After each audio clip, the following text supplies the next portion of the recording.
በአክብሮት እጠይቃለሁ። ቀጥታ ወደ መረጃዎቹም አልፋለሁ። መረጃን የማስቀድምላችሁ በትግራይ ክልል በተለያዩ አካባቢዎች በህወሓት ላይ የተቃውሞ ድምፅ እየተሰማ ይገኛል። ህወሓት ላይ ተቃውሞ ተቀስቅሷል።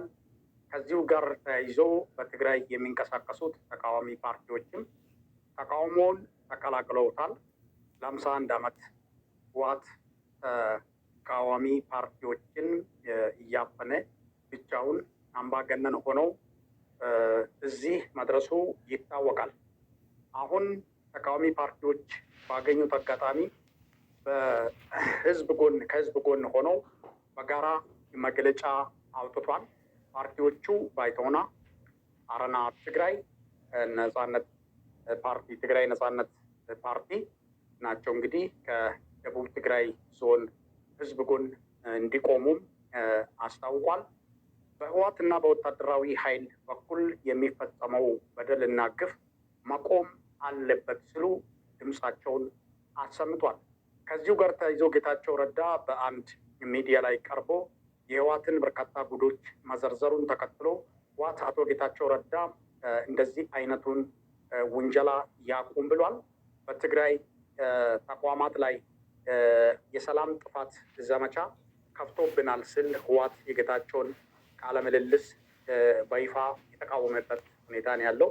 ጌታቸው አንዳንድ የህወሓት ምስጢሮችን ያጋለጥበትና በወቅቱ በጦርነቱ ወቅት በተለይ አማራ ክልል ላይ ዘልቆ በገቡበት ሰዓትም የተዘረፉ ንብረቶችን፣ የተዘረፉ ባንኮችን ማን እንደወሰደ ህወሓት ምን ሲሰራ እንደነበራቸው ከትግራይ ህዝብ ጋርም ያለው ቁርኝትና ግንኙነት እምብዛም እንዳልሆነ እና ለትግራይ ህዝብም ምንም የመስራት ዓላማ እንደሌለው እና የትግራይን ህዝብም እንደማይወክል በርካታ ጉዳዮች ተነስቷል። በዚህ የተበሳጨው ህወሓት ጌታቸው ረዳ ይቆምልኝ የሚል አይነት ክስ ነው እያቀረበ የሚገኘው። ሌላው የኢትዮጵያ ሐኪሞች የስራ ማቆም አድማ ዛሬም ተጠናክሮ ቀጥሏል። በተለይ ስራ የቆመባቸው ቦታዎች ጎንደር፣ አዋሳ፣ ወልቂጤ ሆስፒታሎች ሙሉ በሙሉ ስራ አቁሟል። አገዛዙ ማስታወቂያዎችንም በየሆስፒታሉ እየለጠፈ ይገኛል። ማስፈራሪያዎችም የቀጠሉበት ሁኔታ ነው ያለው። በጎንደር ዩኒቨርሲቲ ሪፈራል ሆስፒታሎች ሙሉ በሙሉ ከስራ ወጥቷል። እዛው መኖሪያ ቤት ያላቸው ወታደሮች ግቢ ውስጥ ገብተው ሐኪሞችን አስወጥቷል። የታሰሩ መኖራቸውንም ተሰምቷል። ጎንደር አካባቢ እንግዲህ ጠንከር ያለ እርምጃ ነው እየወሰዱ ያሉ አገዛዙም ግቢ መኖሪያ ቤት እዛ ቦታ ላይ ተሰጥቷቸው እዛ ላይ የሚኖሩት ሐኪሞች ያለምንም ከልካይ ወታደሮች ገብተው እነዚህን ሐኪሞች የማስወጣት ስራ ሰርቷል። የስራ ማቆም አድማም ተጠናክሮ የቀጠለበት ሁኔታ ነው ያለው። ሆስፒታሎቹ ባዶ እንደሆኑ የተገለጸበት ሁኔታ ነው መረጃዎች የሚጠቁሙት። እስካሁን እንግዲህ አገዛዙ ያሰራቸው ሐኪሞች 120 ደርሷል ነው የተባለው። በወልቂጤ፣ በወላይታ፣ ሲዳማ፣ ሐዋሳ ተመሳሳይ የስራ ማቆም አድማ ተደርጓል። በሌላ መረጃ ደግሞ በኦሮሚያ በባሌ ሮቤ ከተማ የከተማ ቦታ በመስጠት አድማ ውስጥ አትግቡ ብሏል። በኦሮሚያ ውስጥ እንግዲህ መሬት እየተሰጣቸውም አሉ።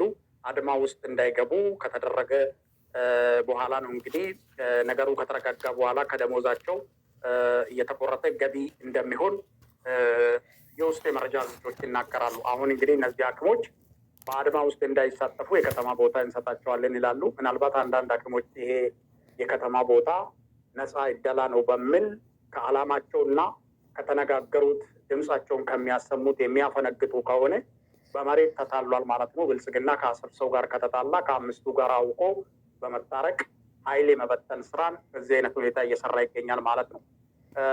ይሄ መሬት ደግሞ ነገሮች ከተረጋጉና ኮላፕስ ከሆኑ በኋላ ከየደሞዝ እየተቆረጠ ሊዙን ትከፍላለህ የሚል የውስጥ የመረጃ ምንጮች ይሄንንም ደግሞ አሽልኮ አውጥቷል።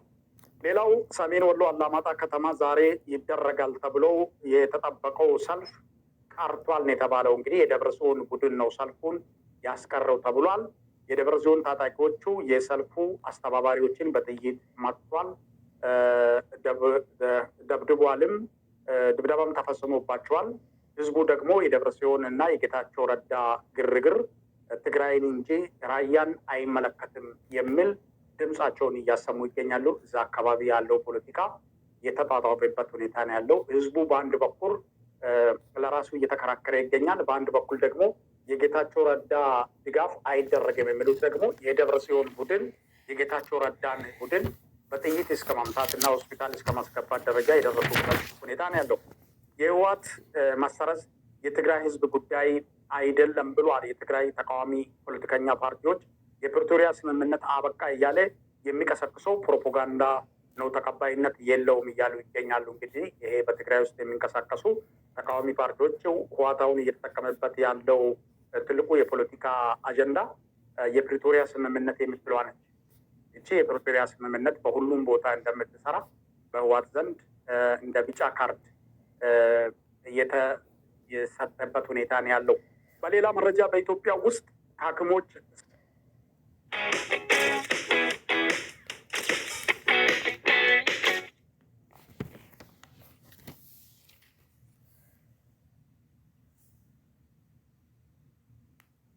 ማቆም ተከትሎ እንግዲህ በየሆስፒታሉ ለሚሞቱ ማህበረሰብ ተጠያቂው መንግስት ነው፣ ህዝብም ሊያውቅልን ያስፈልጋል ብሏል። ሐኪሞቹ ይህንን ነገር አሳስቧል።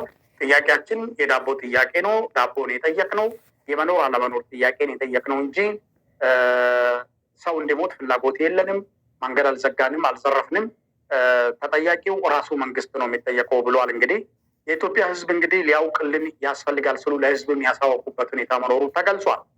በሌላ መረጃ በአማራ ክልል ውጊያዎች እየተደረጉ ይገኛሉ። ለአብነት አምባሰል ከጠዋት ጀምሮ የከባድ መሳሪያ ድብደባ እየተደረገ እንደሚገኝ ተገልጿል። ከውጫሌ ወደ ኡርጌሳ፣ አንጓት፣ ሳሙና ዳገት በመካናይዝድ የታገዘ ቶክስ እየተደረገ እንደሚገኝ ተገልጿል። እንግዲህ ይሄ ቶክስ መልስ የለውም ነው የሚባለው። ፋኖዎች ምናልባት እዛ አካባቢ ላይ የሉም፣ በውር ድንብር ፋኖዎች ይኖራሉ በሚል በግምት የተሳሳተ መረጃን ወስዶ ነው ከባድ መሳሪያ ተራራዎችን የሚደበድብ ስሉ በርካቶች ሀሳባቸውን ሰጥቷል። ሌላው እንግዲህ አድማጮቻችን ላምባ በተደረገው ውጊያ በጎንደር ላምባ በተባለው ቦታ በተደረገው ውጊያ ከባድ ጉዳት ደርሷል። ገጠር ላይ እንግዲህ ፋኖ ቀጠናዎችን እንከባለን ብለው በርካታ መከላከያዎች ወደ ገጠር ሰርጎ ገብቷል። ከፍተኛ ኃይል ነው ይዞ የገቡት። ይሄ ከፍተኛ ኃይል የፋኖ ቀጠናዎችን ከበባ እናደርጋለን በማለት በየቦታው ተበትኗል። ፋኖቹ ደግሞ በቀላል መንገድ ይህንን ከበባ እየሰበሩ እየወጡ አደጋ እያደረሱባቸው ይገኛሉ። በዚህ የተነሳ በርካታ ሞትና ቁስለኛ እየተመዘገበበት ሁኔታ መኖሩን ነው ከአካባቢ የሚወጡ መረጃዎች የሚጠቁሙት።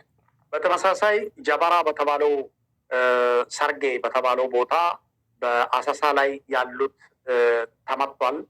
ሚሊሻ በብዛት እንደሚገኝበት ነው የተገለጸው። ሚሊሻ ላይም ጉዳት ደርሷል ነው የተባለው። መተማ በኮኪት በሚገኘው ወታደራዊ ካምፕ ላይ ከፍተኛ ጉዳት ደርሷል። በርካታ ወታደሮች ሞቱና ቁስለኛ መሆናቸው ነው የተገለጸው። ጥቃቱ የደረሰው ሌሊት ነው ተብሏል። እንግዲህ ፋኖቹ ሰርጎ በመግባት ካምፕ ላይ ጥቃት ያደረሱት ነው የተባለው። ደብረ ማርቆስ የቦምብ ፍንዳታ ደርሷል። በግሮሰሪ ውስጥ እንግዲህ 4 የብልጽግና ባለስልጣናት ተገለዋል። አድማጮቻችን፣ ተመልካቾቻችን አንዳንድ የመረጃ ምንጮች ፋኖቹ አሁን አስተላለፋቸውን የቀየሩበት ሁኔታ ነው ያለው። የብልጽግና መኖሪያ ቤቶች የብልጽግና ንብረት ላይ እና ራሱ የብልጽግና ካድሬዎች እና ባለስልጣናቶችን ታርጌት ያደረገ ጥቃት የተጀመረበት ሁኔታ ነው ያለው። ይህንን ተግባራዊ እያደረጉ እንደሚገኙ ተገልጿል። ሌላው ፋኖ አሁን በብልጽግና አመራሮች ላይ እርምጃ ጀምሮታል። በባህር ዳር ዙሪያም አንድ ኮሎኔል ተገሏል። ባህር ዳር የባህር ኃይል የህንፃ ግንባታን ለማየት በተንቀሳቀሰበት ወቅት ነው እንግዲህ ከነ አጃቢው ዋጋ የከፈለን የተባለው ይሄ ኮሎኔል።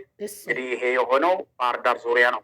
ብልጽግና እንግዲህ አንጻራዊ ሰላም አምጥተናል፣ ፋኖን ደምስሰናል፣ በጣም በርቀት ቦታ ነው ያሉ፣ በረሃ ገብቷል፣ ግማሹ እጅ ሰጥቷል እያለ ጥሩምባና ፕሮፓጋንዳ በሚያሰማበት ሰዓት የክልሉ ዋና ከተማ የሆነችው ባህር ዳር ዙሪያ ላይ እንግዲህ ወታደራዊ አዛዥ በዚህ ልክ ትልቅ ባለስልጣን ነው ኮሎኔል ማዕረግ ያለው ባለስልጣን በዚህ ልክ መገደል ማለት እና አጃቢዎቻቸው ላይም እርምጃ መወሰድ ማለት እንግዲህ ምን ያክል ፋኖ ተጠናክሮ እየቀጠለ እንደሚገኝና ዋና ከተማን እንኳን መከላከል ያልቻሉበት የውሸት ፕሮፓጋንዳ ደምስሰናል፣ ጨርሰናል፣ እጅ ሰጥተውናል የሚል የውሸት ፕሮፓጋንዳ ነው ማለት ነው እስከዛሬ ሲያሰሙ የነበሩ። ህብረተሰቡ ይህንን ነገር እንዲረዳ ነው እንግዲህ አድማጮቻችን፣ ተመልካቾቻችን እንግዲህ ህዝቡ ከሐኪሞች ጎን እንዲቆም ሐኪሞች ጥሪ አድርጓል። ህዝቡም ደግሞ ይህንን ነገር ተግባራዊ አድርጎ የሐኪሞቹን ጥሪ ማቀበል አለበት የሚሉ በርካቶች በዚህ ሀሳብ እንደሚስማሙ ነው የሚገልጽላችሁ። መረጃዎች እነዚህም ይመስሉ ነበር። በተመሳሳይ ፕሮግራምና መርሃ ግብር በሌሎች የግንባር መረጃዎች እስከምንገናኝ መልካም ጊዜ እንደሆነላችሁ ተመኘው። በጣም እናመሰግናለን ኦማሪ ለሰጠን